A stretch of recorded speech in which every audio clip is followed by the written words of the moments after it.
Okay, let's talk about economics, conservation tillage, and residue management. Unfortunately, a lot of these studies are turning out to be a little bit old, but we're going to look at 5. First of all, was done in Senate Bills 1 through 5 for the Region A. This is this area, okay? As far as estimated water savings related to conservation tillage. The second one and the third one are a couple of Kansas State studies. Kind of give you an idea. They've been studying this for a long time. Sometimes I kind of question what they came up with, but they're working on it. They're working on it. Just give them more money, they'll figure it out. This one, when I first put this in, people are going, what? What are you doing? And this really deals with corn stalks, that type of thing, for the most part. They have some interesting things related to erosion and that type of thing. Now, this is starting to become an issue because a lot of people are selling their stocks, right? I'll give you some things to think about. You know, to say, oh man, you know, I got this corn and these stupid stocks out there. You're gonna give me $50 ton or whatever it is. This is all free money. And on the other hand, there's some other things going on with that. And last is a Texas cover crop study that's being done for actually a number of years down on the South Plains. Okay? We'll talk about that quick and see. So obviously I'm talking about 5 things, so I'm going to have to go fast. Usually in a half hour takes that to get my name out. Now what the guru said and what's been used is the estimated water savings is $1.75 per acre inch from utilizing conservation tillage, where conservation tillage is designed as, you know, leaving what, anything more than 30% on the soil surface, and that can be minimum till, reduced till, and no till. Where that comes from is from all these people at Bushland have been running all this research. Came from some A&M researchers. They're working right in that area, okay? Worked in Bushland, actually worked on what previously was WCC. They came up with that. So if we look at this, and look at what that means, okay? So if you go back to one of the North Plains Groundwater District studies, which is 212 corn demonstrations, you know, use control used to establish yield. On that, again, this is back a few years, the average yield was 201 bushels, okay? And they were putting on 21.8 inches. And so if you just take it straight, thinking there's enough time if we're dealing with average, they're getting 9.2 bushels per acre inch. Some people are going to say that should be closer to 8. I've got a few that'll say it should be 10.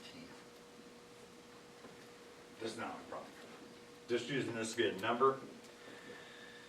So if you take this 1.75 acre inches that you would be saving by going into the conservation tillage, and take 0.7. Now this is in the literature, basically says that, okay, for that inch of rain, you're going to lose 3/10 of it one way or the other. It'll never get to the plant. Okay, whether it goes off the land, everything else, evaporates, whatever.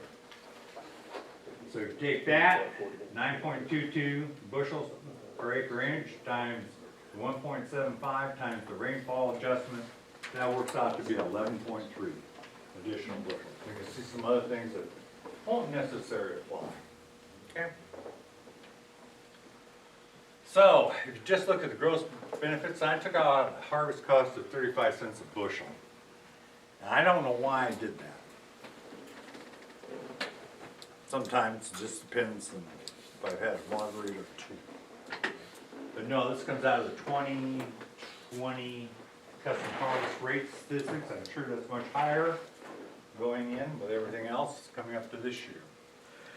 However, so if you take the value of that, okay, at $5 a bushel minus the harvest cost, I should have one up here at 6, I guess, times 11.3, the additional bushels you're getting because, again, you're not losing that water.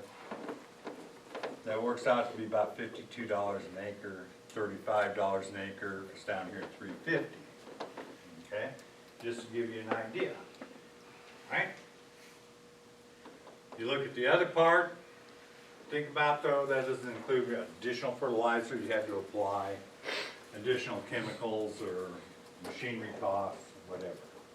So that kind of gives you an idea if those scientists, you know, Terry Howell and I can't remember, Nolan Clark and all those folks are right on that 1.75.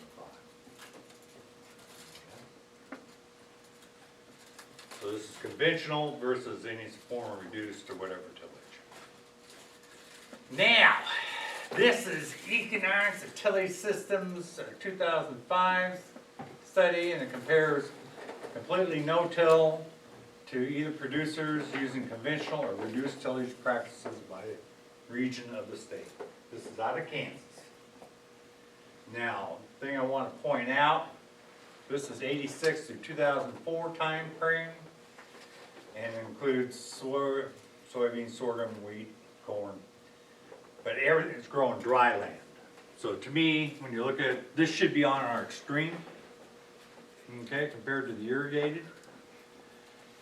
A bit closer now that we're getting to limited irrigation, and it kind of fits in, and just what they came up with.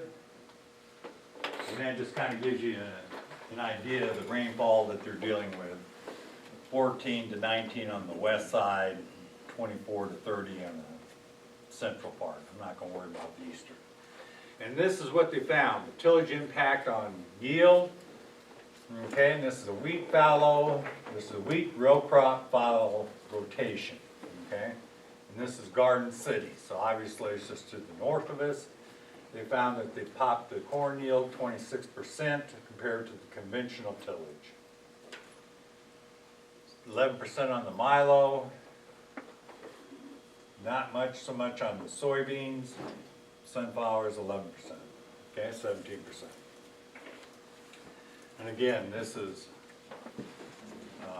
reduced tillage in the middle.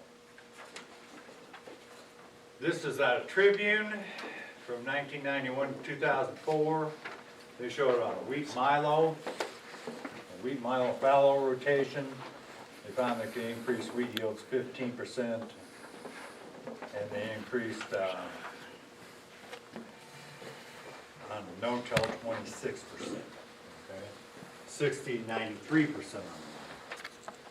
So again, somewhat spastic, but the trend is what I'm getting at. This is another one, no-till versus tillage yield source for wheat milo from 96 to 2004. It doesn't show anything.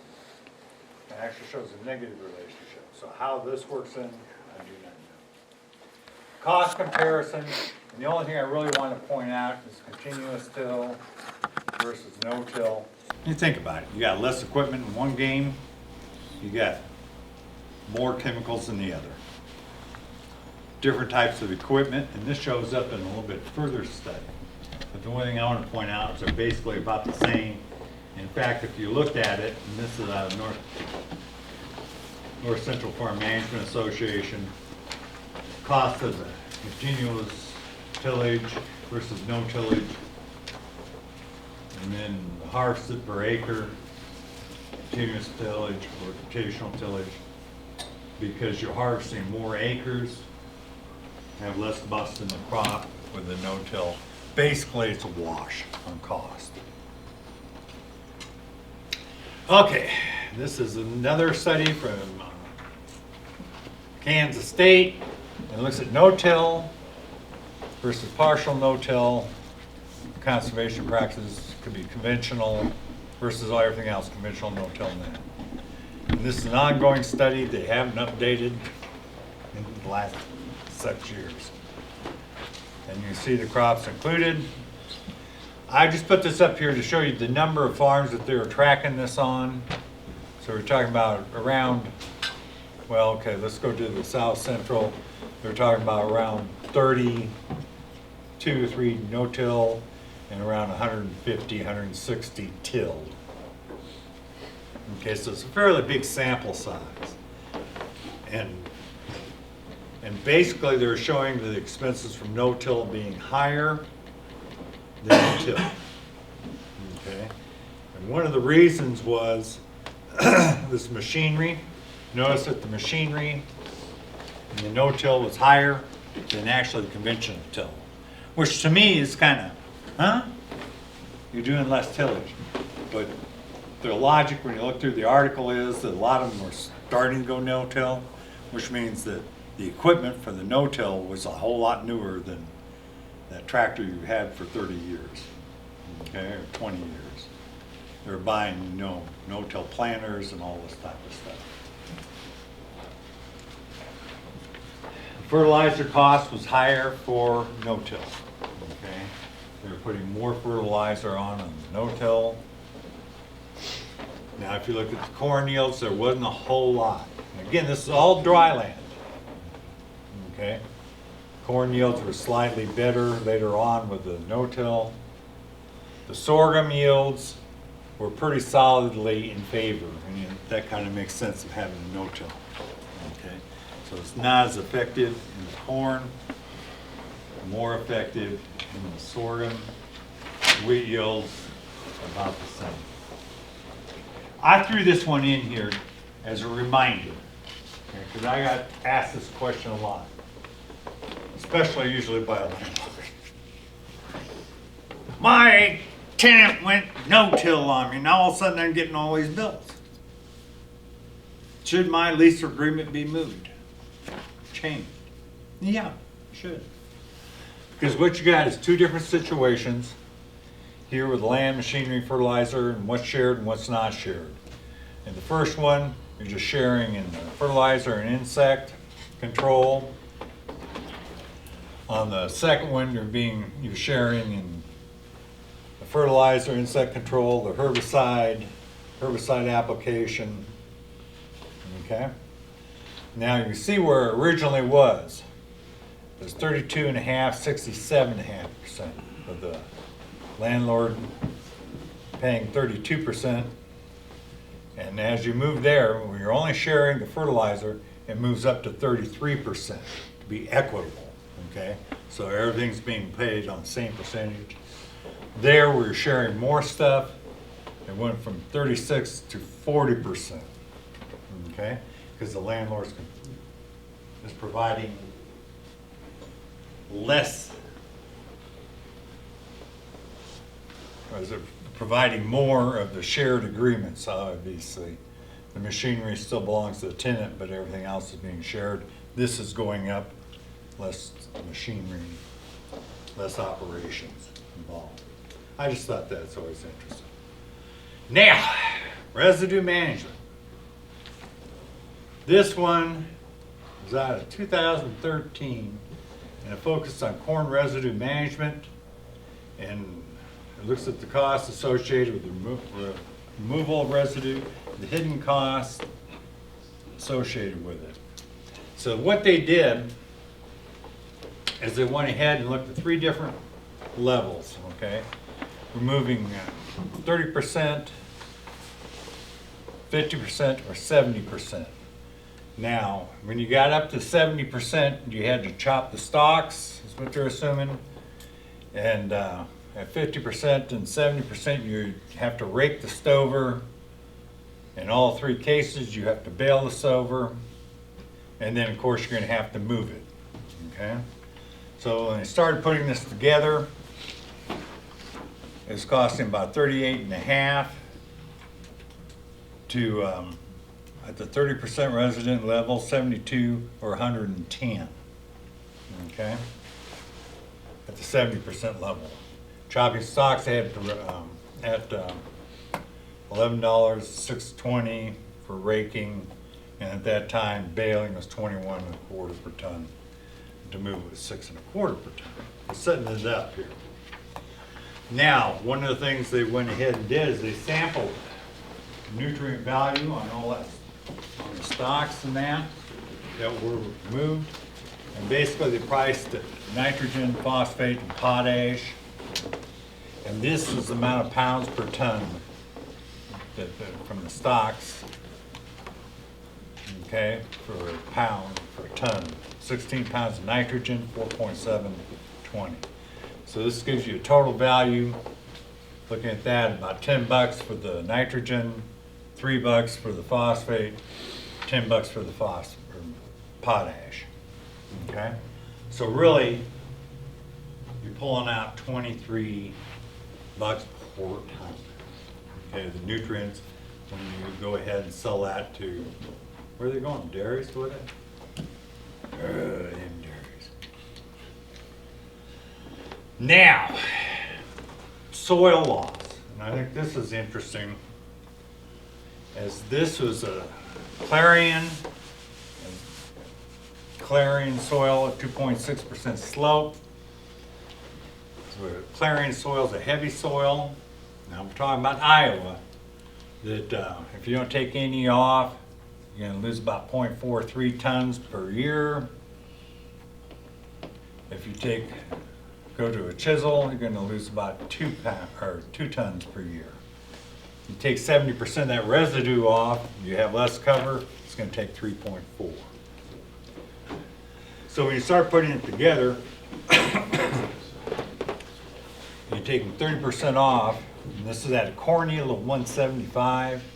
Basically, it's going to cost you about 75 bucks per acre, because you look at the value of the soil loss, and they assume $7 per ton. How they came up with that, I do not know.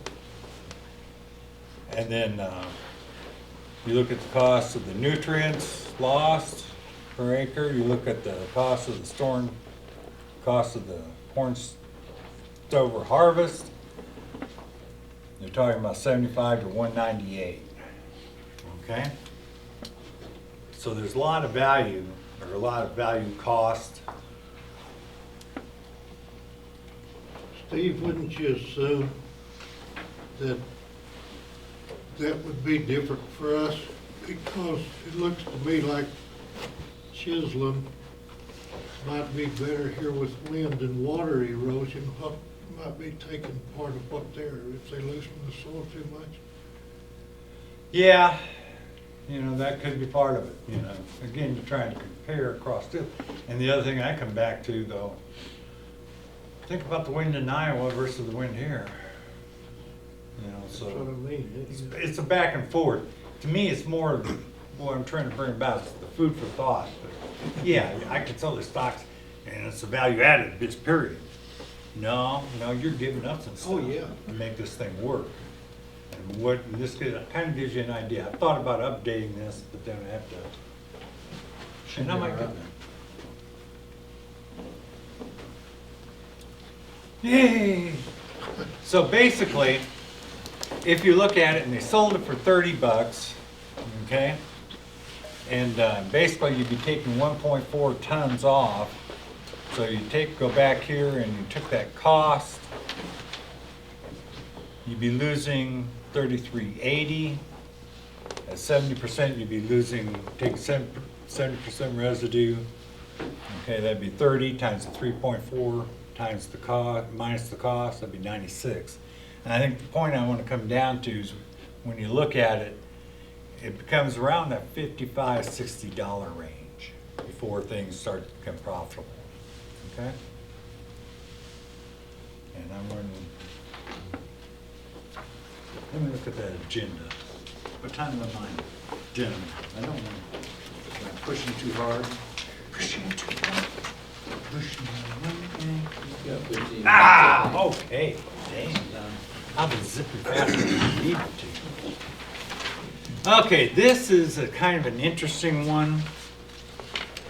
This is going down to Lisa, that area where they have that Ag Care Center, and they've been doing this cover crop thing since '98, and they got serious about 2014. Okay, as what they did on this thing and have been doing is they're looking and using irrigation, LIPA using deficit irrigation because they don't have much water down there. They're looking at cover crops that are chemically terminated. They look at rye, and then they looked at this mixed cover, which, you know, is supposed to be good. Which is 50% rye, 33% winter pea, 10% fetch, 7% radish. You want to see something that's expensive, that's it. And adding 90 to 100 pounds, 120 pounds.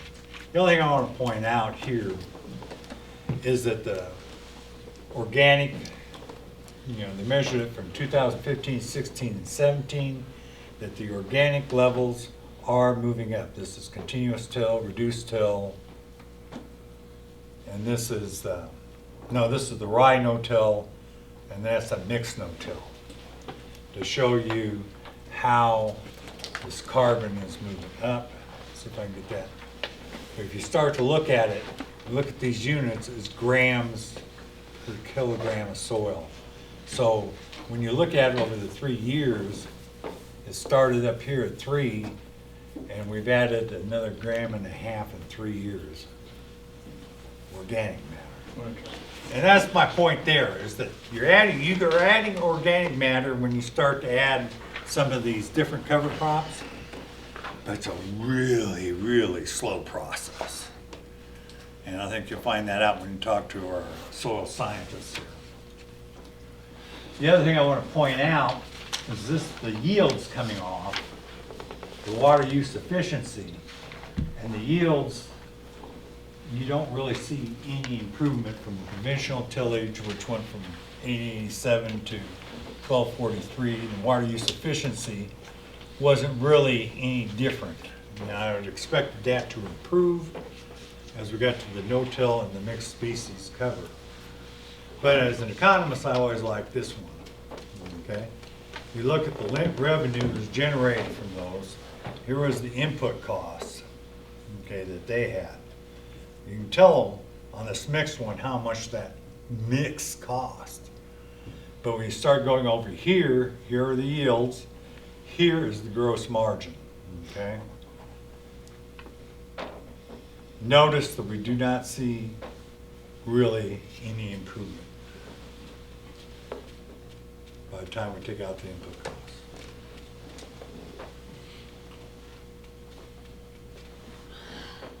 Now, the one thing that they don't consider that I think would have been important is, remember when we were looking at the corn stock thing? What about the soil loss? That's not figured in this thing at this point. So my take on cover crops is pretty simple. You're going to reduce the erosion, you're going to increase the water holding capacity, which is the big thing, because, you know, once you get that root structure of that cover crop in there, it leaves holes, and theoretically it can hold more water if we could get water on it. My other problem is, and of course you're going to increase the soil carbon content and probably the nutrient content some, is the cost. Now this, you know, because you're going to have to seed it, and the seed cost, the planting, termination to deal with it, but the depletion of the soil water, can we afford that in this area? Okay. This year, it probably didn't work. Of course, you planted a cover crop this year, you had a very good shot that it didn't come up unless you watered it, which that water's worth quite a lot.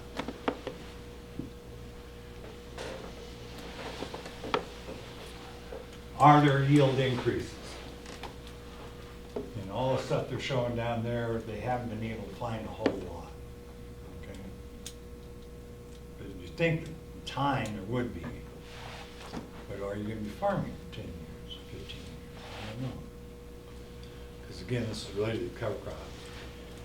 Are there other possibilities with it? It's like, you know, like with rye or wheat. I don't know why they don't call wheat a cover crop in this system. So I think it really kind of depends on a number of things. So if we look at it, it'll be really interesting because, you know, we're going to be dealing with Kelly and RN, and they'll be, and Ron, are all big no-till people, cover crop people, maybe more of a limited extent. So be thinking about formulating your questions to those folks as we go. So I don't wanna be the bad guy and ask him someone. But you know I will. Okay, so I think what we're coming down to is conservation tillage is a no-brainer. You know, there's always gonna be time where you're gonna do conventional tillage, if there's a really weed control thing. But it should not happen much. When I first came here a few years ago, almost everything was conventional. And it's changed so rapidly, so you guys know this.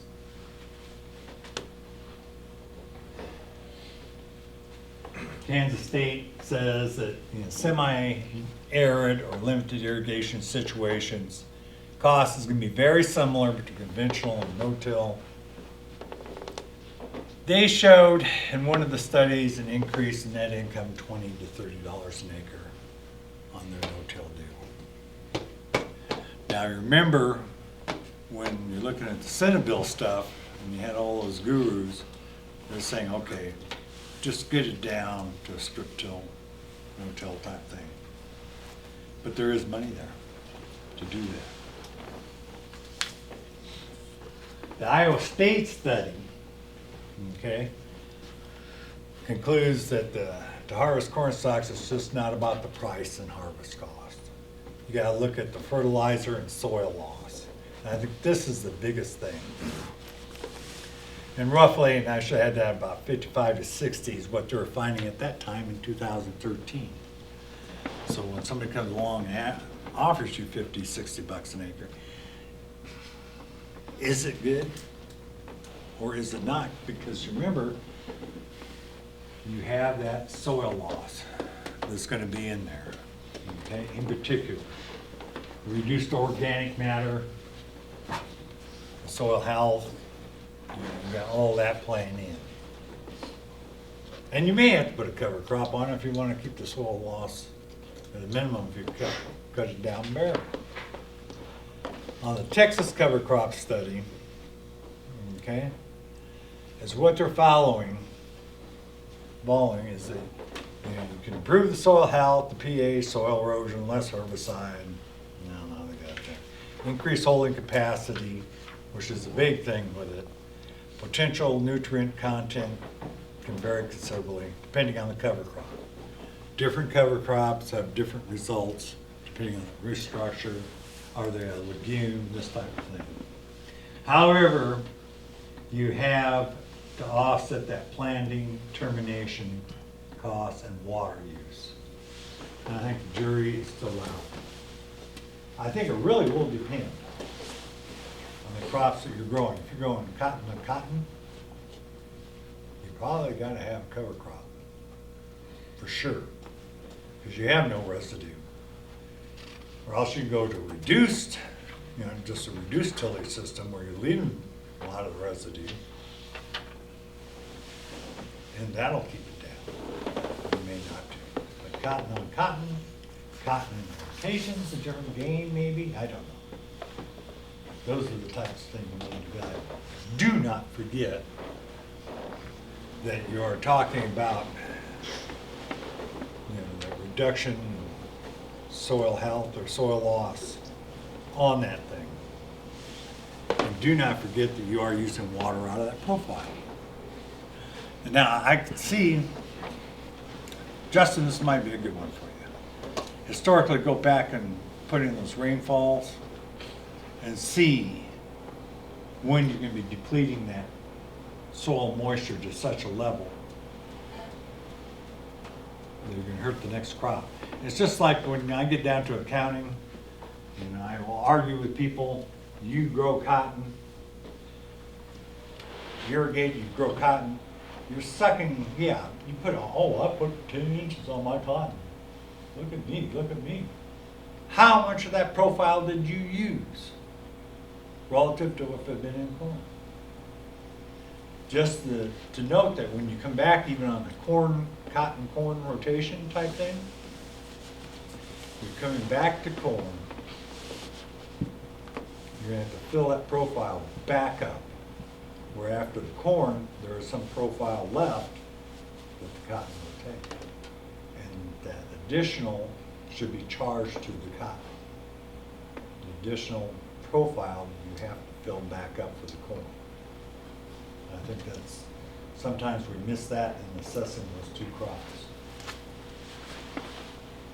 Make sense? Yes, sir.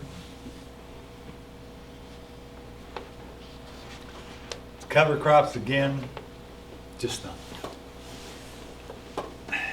I listen to those guys. But I find it kind of, I can see where they can work at times.